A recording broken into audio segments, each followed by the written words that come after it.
Dear students, आज एक बार फिर मैं आपके सामने लेकर आया हूँ एक बहुत ही ज़बरदस्त टेंस जिसका नाम है प्रेजेंट कॉन्टिन्यूअस। प्रेजेंट कॉन्टिन्यूअस बहुत ही सरल टेंस कहा जाता है और बहुत ही चलन में है, बहुत ही इम्पोर्टेंट, वेरी इंपॉर्टेंट टेंस आपके सामने मैं लेकर आया हूँ प्रेजेंट कॉन्टिन्यूअस। चूँकि इसके नाम से ही हमें पता लग रहा है प्रेजेंट यानी कि वर्तमान और कॉन्टिन्यूअस का मतलब जारी। जो कार्य वर्तमान में जारी होते हैं उन समस्त कार्यों को इस टेंस में रखा जाता है। यदि हम हिंदी देख लें, हिंदी में इस टेंस की पहचान आप करेंगे वाक्य के अंत में रहा है, रही है, रहे हैं, रहा हूँ आदि शब्द इस टेंस में आते हैं। और वर्तमान में जो जो कार्य जारी हैं, जैसे कि मैं घर जा रहा हूँ, मैं बात कर रहा हूँ, मैं खाना खा रहा हूँ, मैं पढ़ाई कर रहा हूँ, वह घर जा रही है, वह विद्यालय जा रही है, ऐसे तमाम वाक्य जिसके अंत में रहा हूँ, रही हूँ, रहे हैं आदि शब्द आते हैं। इन सभी सेंटेंस को हम प्रेजेंट कॉन्टिन्यूस में बनाते हैं। और प्रेजेंट कॉन्टिन्यूस को बनाने के लिए सबसे मुख्य बात हमने यह ध्यान में रखनी है कि सबसे पहले सब्जेक्ट यानी कि कार्य को करने वाला, और सब्जेक्ट के अकॉर्डिंग कर्ता के अनुसार आप इज, एम और आर का प्रयोग करेंगे। और जैसे ही इज, एम, आर का प्रयोग करेंगे उसके साथ वर्ब की आईएनजी फॉर्म लगा देनी है। हमेशा की तरह ऑब्जेक्ट और कॉम्प्लीमेंट्स लगाना है। तो subject is, am, are, verb की फर्स्ट फॉर्म आईएनजी, ऑब्जेक्ट और फिर कॉम्प्लीमेंट्स। अब यहाँ पर एक बात ध्यान देने वाली यह है कि कहाँ पर एम लगाना है, कहाँ पर इज लगाना है और कहाँ पर आर लगाना है। तो जैसा कि आप पहले से जानते हैं, आई के साथ एम का प्रयोग होता है, सिंगुलर सब्जेक्ट्स के साथ इज का प्रयोग करते हैं और प्लूरल सब्जेक्ट्स के साथ यानी कि बहुवचन कर्ताओं के साथ हमेशा आर का प्रयोग होता है। बहुत ही इजी टेंस है, आप आसानी से सीख सकते हैं। तो सबसे पहले subject is, am, are, verb की फर्स्ट फॉर्म आईएनजी, ऑब्जेक्ट और उसके बाद कॉम्प्लीमेंट्स। और आप नेगेटिव सेंटेंस जब भी बनाएंगे इज, एम, आर के बाद आप लोग नॉट का प्रयोग करेंगे। Subject plus is, am, are plus not, verb की फर्स्ट फॉर्म के साथ आईएनजी जुड़ जाता है। आप ऑब्जेक्ट लगाते हैं और फिर कॉम्प्लीमेंट्स का प्रयोग करते हैं। इंट्रोगेटिव, जैसा कि मैं पहले भी बोल चुका हूँ, इंट्रोगेटिव दो प्रकार के होते हैं, एक यस और नो आंसर टाइप और दूसरा है WH टाइप। यस और नो आंसर टाइप में कभी भी WH यानी कि क्वेश्चन वर्ड्स का प्रयोग नहीं होता है। तो वाक्य की शुरुआत आप इज, एम, आर से करेंगे। सबसे पहले इज, एम या फिर आर लगा देंगे। सब्जेक्ट के अनुसार आप इज, एम, आर का प्रयोग करेंगे और इज, एम, आर से ही वाक्य की शुरुआत होगी।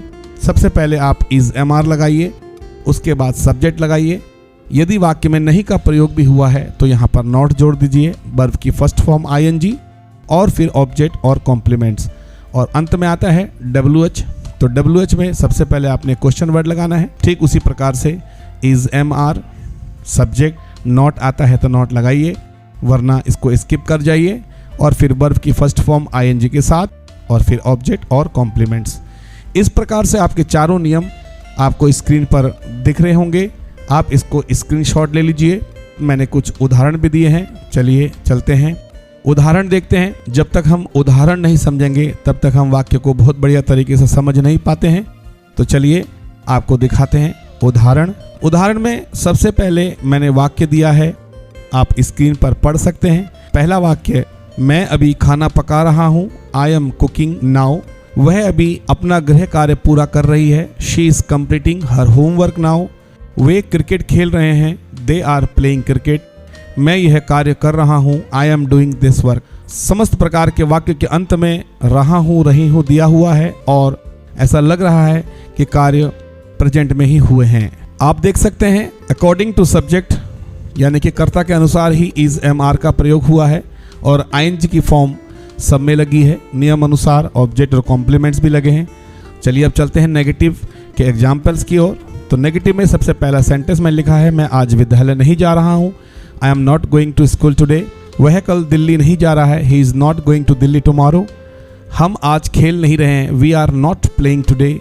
इस वर्ष ज़्यादा वर्षा नहीं हो रही है, it is not raining much this year.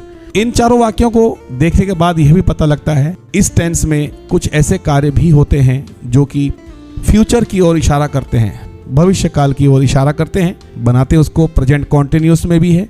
यही खूबसूरती है टेंस में और टाइम में, संभवतः यही फर्क है।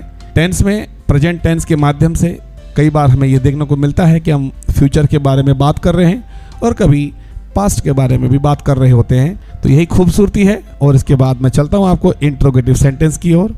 इंट्रोगेटिव सेंटेंस में सबसे पहले हम देखते हैं पहला सेंटेंस, क्या आप अपना कार्य कर रहे हैं? Are you doing your work?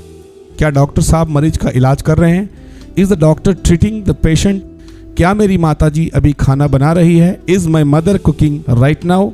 क्या तुम बोर्ड परीक्षा के लिए कड़ी मेहनत कर रहे हो? Are you working hard for the board exam?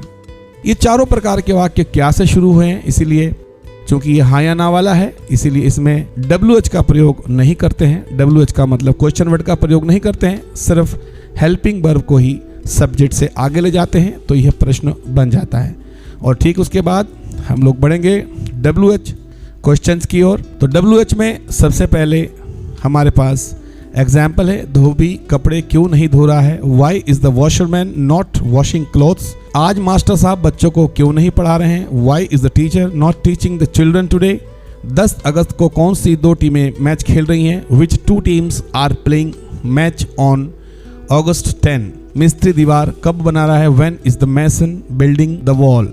इस प्रकार से चारों वाक्य आप देख सकते हैं। प्रश्नवाचक जो शब्द है वो वाक्य के बीच में है और इंग्लिश में शुरुआत वाक्य की WH यानी कि क्वेश्चन वर्ड से हुई है।